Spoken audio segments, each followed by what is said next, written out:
I wouldn't go that far. This is a very short talk. It's not a craft talk. I don't think I've ever written one that was a craft talk. Last year I wrote about nothing. The idea was to see how long I could go talking about nothing, and it turned out to be one of my longer talks. I didn't know what to do this year. I never know what to do. I thought I'd write about a poem that is ostensibly one of the simple poems that you're likely to encounter. I say ostensibly because when I started writing, more and more occurred to me. And when I finished writing, even more occurred to me. But I think you'll be glad that I didn't continue writing. At any rate, the title of after I'm through, I'll read a couple of more Drummond poems, because I don't want you to think that this is the sort of thing, the only thing he does, this sort of thing in the middle of the road. Anyway, I've called my talk An Unforgettable Poem. When I went to Brazil in 1965 as a Fulbright lecturer, I had read only a few of Carlos Drummond de Andrade's poems in translations done either by Elizabeth Bishop or John Nist. I did not know Portuguese and thought, quite erroneously, it turned out, that I would learn it by doing my own translations. I had no idea how difficult that would be. Relying heavily on my limited knowledge of Spanish, I was eventually able to read it, but never able to speak it with anything approaching fluency. My translations had to be checked for accuracy by someone who actually knew the language. I had recently turned 31 and was still very much a young poet. Translation for me was a kind of apprenticeship. Problems in syntax, say, or lineation could be confronted more objectively, more concretely than they could be in the working out of my own poems, which I had wanted to manifest, manifest the same degree of mastery exhibited on the one hand in the poems of Anthony Hecht, Richard Wilbur, and James Merrill, and on the other by the poems of James Wright or W.S. Merwin, or by the slightly older Elizabeth Bishop, Robert Lowell, and Theodore Retke. Style was all. Content would take care of itself. At least that's what I thought then. But as important to me as those poets were, they existed primarily as models of prosodic self-assurance. Rarely did I feel with them the deep connection I felt when reading the fiction of Kafka, Bruno Schulz, Borges, Calvino, Landolfi, or Buzzati. Their fictive worlds were the ones that I wished I had created. Their fantastic distortions, their freedom from domestic convention, their endlessly inventive projections of the uncanny not only fascinated me, they seemed more related to my own inner experience, my own psychic disturbances and pleasures. Aesthetically, I seemed lost somewhere between the polish of the American poets and the peculiarity of the European prose writers. I hoped that a year in Rio might help me find a direction of my own. One of the things that became increasingly clear to me was that I lacked, and probably always would, the formal skills of the poets whose work I admired.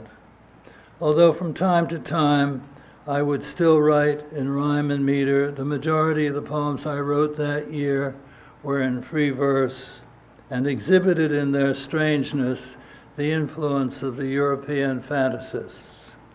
I was inching away from contemporary American poetry.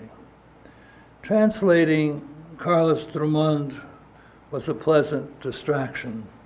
Following somebody else's lead instead of inventing a starting point of my own was oddly relaxing, sort of like solving a set of puzzles. I might have asked the poet for help with some of the difficulties I encountered since he lived in Rio. Elizabeth Bishop, who was still in Rio then, offered to introduce us, since she and Drummond were friends, but said that he was shy. Since I was also shy, at least I was in those days, I foresaw an awkward visit, prompting only silence and probable embarrassment. Drummond was then in his 60s and was the most famous and beloved poet in Brazil. I was the author of one small press book, and so far as I knew, beloved by nobody. What could I say that would interest him? Already in getting to know Elizabeth Bishop, my shyness was the source of considerable awkwardness, so much so that it took me several visits with her before we were able to have a normal conversation. I decided to forego the visit with Drummond. Of the poems I translated that year, the one that interested me most was No Meio do Camino, or In the Middle of the Road.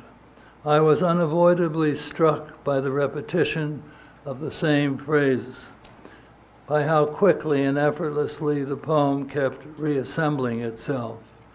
It challenged my idea of the way poems should develop or unfold. That is, I had expected them to have one thing follow another and not have the same thing again and again. And either because of this or in spite of it, I liked the poem immensely. It insisted, it seemed to me, on being itself, exhibiting a stubborn exactitude whose obvious purpose was the preservation of a single event, the importance of which, at least to the speaker, would not or should not be compromised. When it was published in 1928, it created a scandal. Although modernism had already challenged Brazil's literary establishment, especially with the works of Mário de Andrade and Osvaldo de Andrade, not related to each other, or to Carlos Drummond de Andrade, the dominant aesthetic was still shared by two distinct poetic persuasions: the Parnassian, with its devotion to formal complexity and elegant versifying, and the symbolist, with its valorization of the suggestive and its opposition to the concrete. Drummond's poetry, and especially In the Middle of the Road, was simply too plain, too homespun, too direct.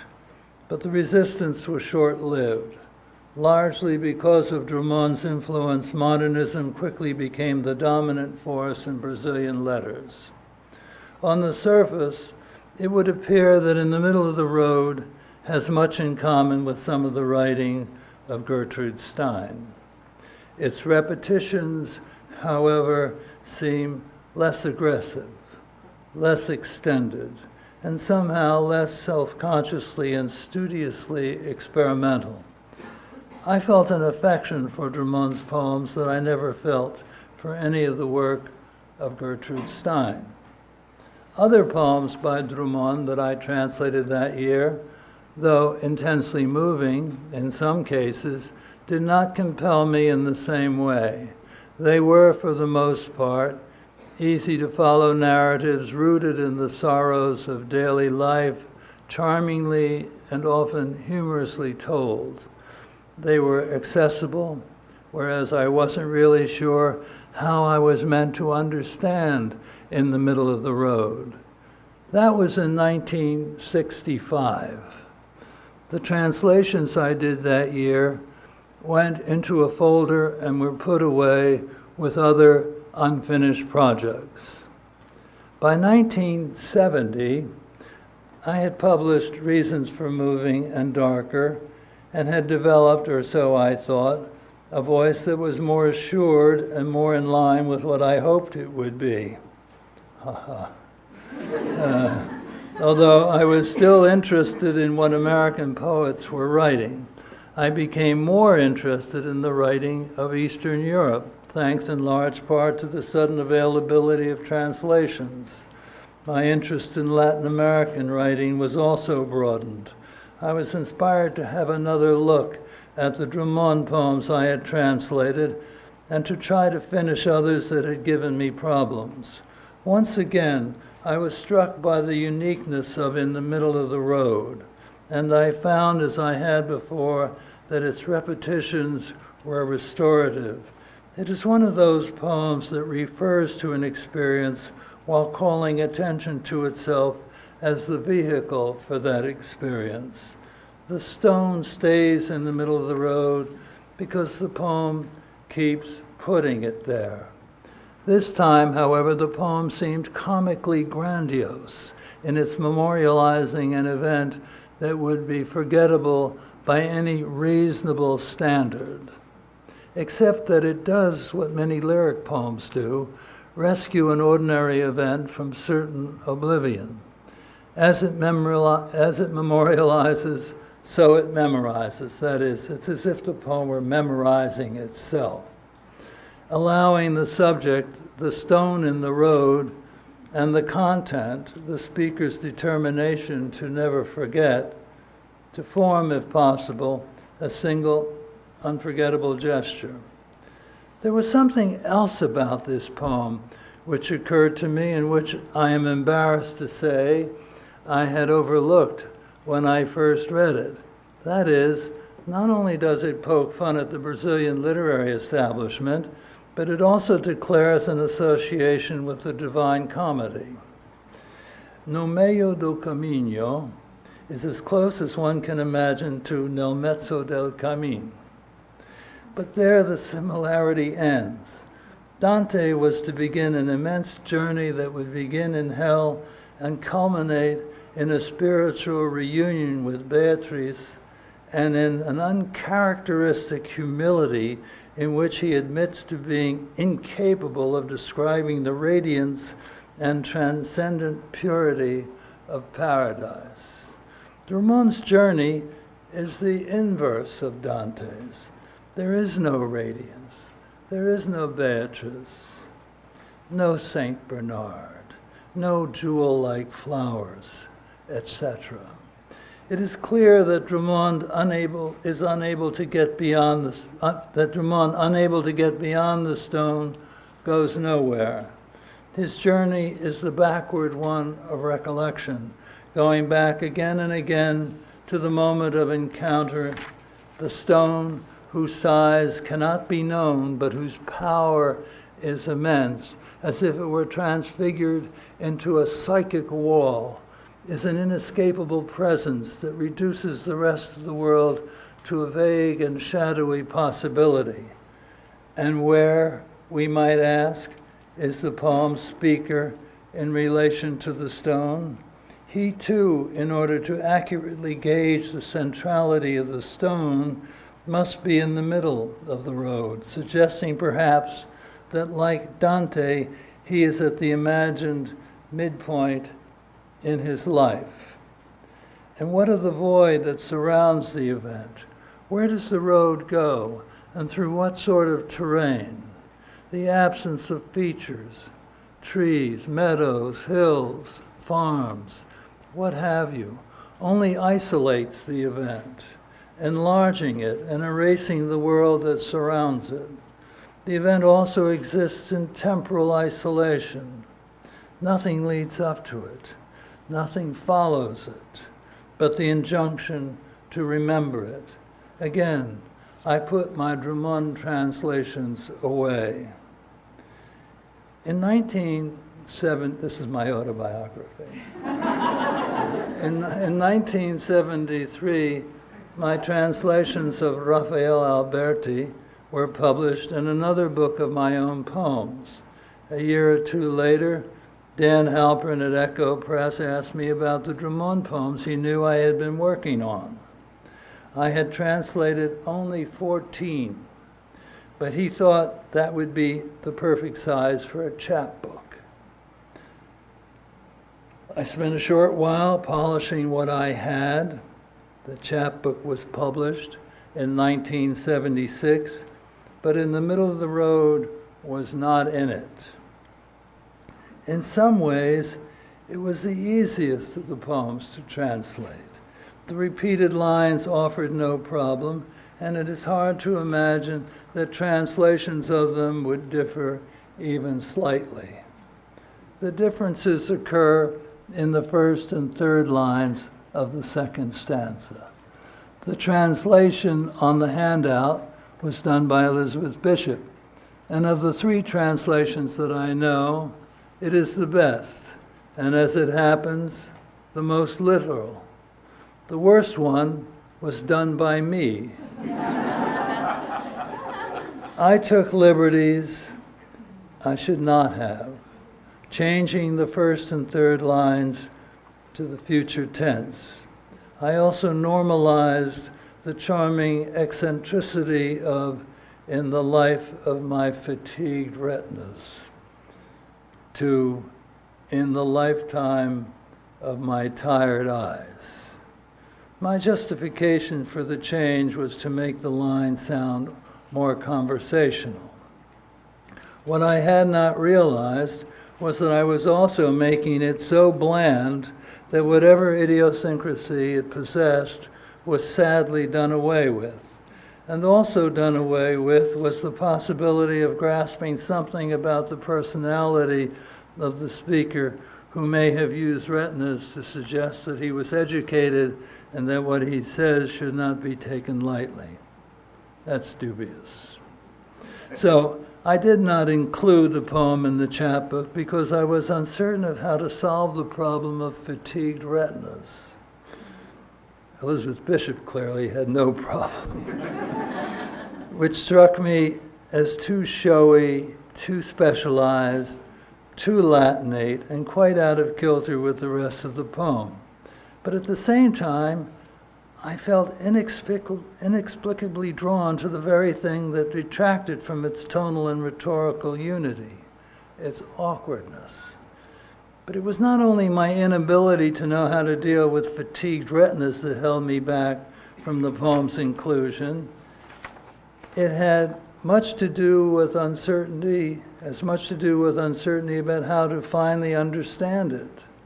It seemed oddly suspended between being a thorn in the side of the establishment and an elegy, but an elegy that seemed almost languorous in its lack of urgency, and what is more, given the modesty of its subject, radically, comically overstated.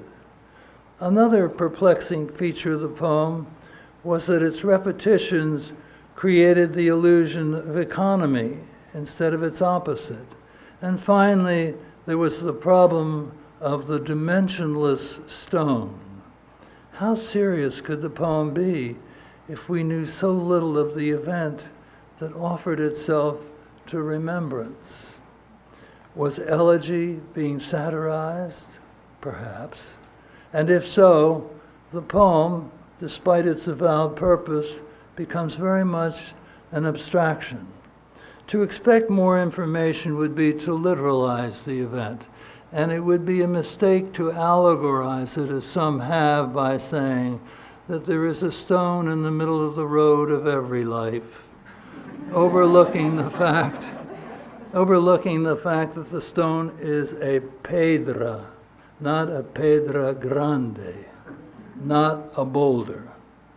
That was the way things stood until the mid-'80s, when Dan Halpern asked me and Tom Colchi to edit a full edition of Drummond's poems, including more translations done by us and also including those done by Elizabeth Bishop and Gregory Rabassa.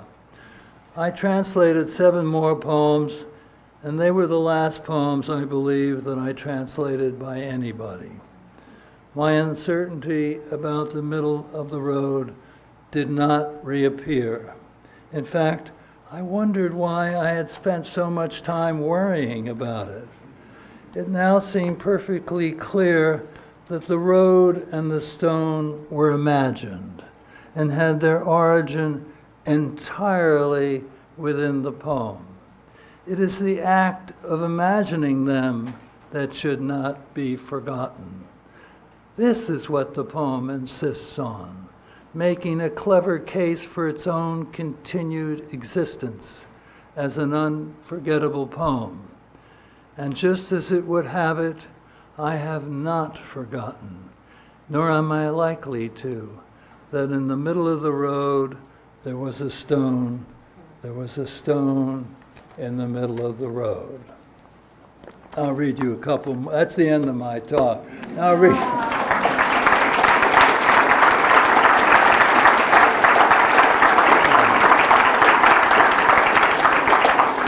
See, I don't want to shortchange you, so I'm going to read a couple more Drummond poems that I think you should hear. One is a kind of craft talk, and although not one that I entirely agree with, and the other two are just poems that I really like. I mean, really like. I keep them under my pillow when I sleep at night. No, I don't. I don't even know where to find them. Oh, here's one. Souvenir of the Ancient World. Clara strolled in the garden with the children. The sky was green over the grass. The water was golden under the bridges. Other elements were blue and rose and orange. A policeman smiled. Bicycles passed. A girl stepped onto the lawn to catch a bird. The whole world, Germany, China, all was quiet around Clara. The children looked at the sky. It was not forbidden. Mouth, nose, eyes were open. There was no danger. What Clara feared were the flu, the heat, the insects. Clara feared missing the 11 o'clock trolley. She waited for letters slow to arrive. She couldn't always wear a new dress, but she strolled in the garden in the morning. They had gardens. They had mornings in those days.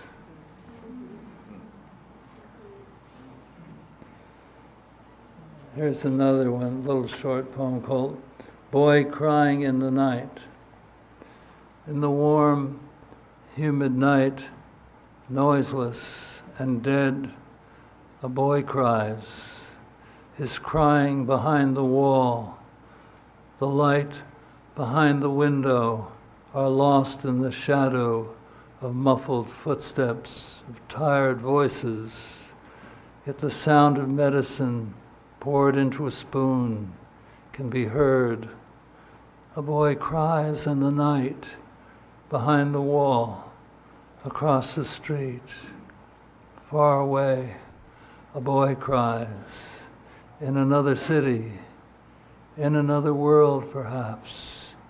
And I see the hand that lifts the spoon while the other holds the head. And I see the slick thread run down the boy's chin and slip into the street, only a thread, and slip through the city. And nobody else in the world exists but that boy crying. And I'll read one last poem here. It's called, what is it called? Looking for Poetry. Okay, this is the craft talk poem. Don't write poems about what's happening. Nothing is born or dies in poetry's presence. Next to it, life is a static sun without warmth or light. Friendships, birthdays, personal matters don't count. Don't write poems with the body. That excellent, whole, and comfortable body objects to lyrical outpouring. Your anger, your grimace of pleasure or pain in the dark mean nothing. Don't show off your feelings that are slow in coming around and take advantage of doubt. What you think and feel are not poetry yet. Don't sing about your city. Leave it in peace. Song is not the movement of machines or the secret of houses. It is not music heard in passing, noise of the sea and streets that skirt the borders of foam. Song is not nature or men in society. Rain and night, fatigue and hope mean nothing to it. Poetry, you don't get it from things, leaves out subject and object.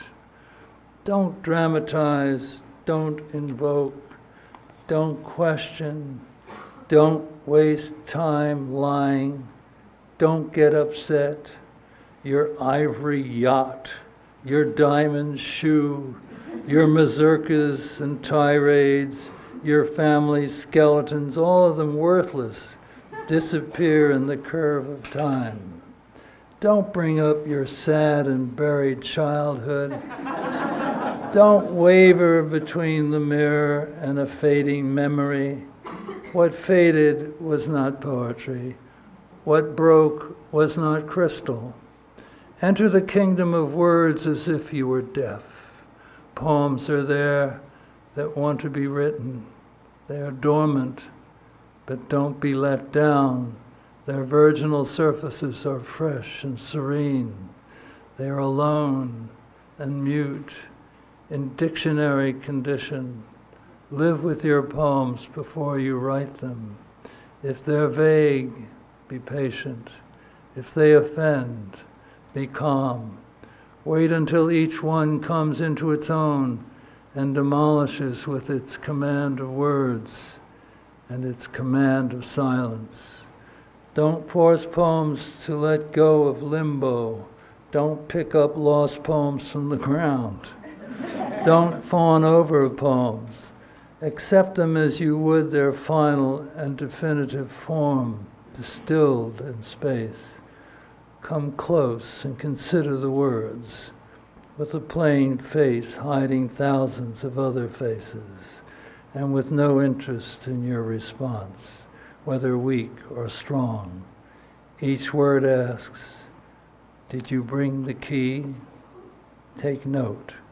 Words hide in the night, in caves of music and image, still humid and pregnant with sleep. They turn in a winding river, and by neglect are transformed. Thank you.